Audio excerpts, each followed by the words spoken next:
Welcome. In this video I'm going to show you how you can play previous or next song with your Xiaomi Redmi Buds 4.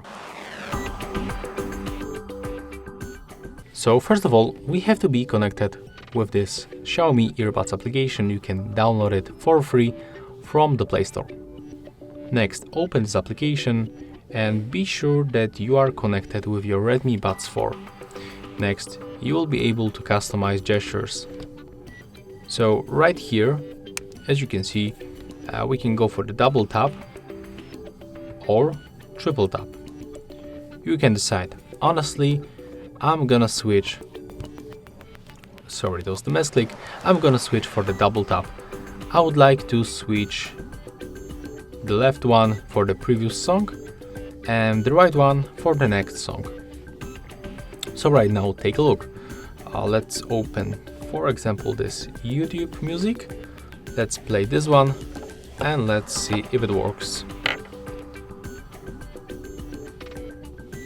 So let's double tap.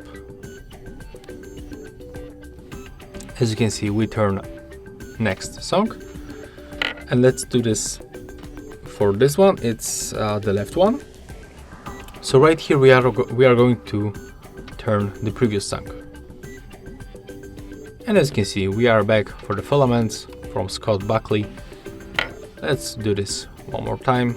Let's go for the forward for the next song, Scott Buckley also, Undertow, and let's switch the Filaments. Wait, one more time. Okay, right now it is not working, and right now it's working. So yeah, that's how we can turn on the next song and the previous song on the Redmi Buds 4. If you find this video helpful, remember to leave a like, comment and subscribe to our channel.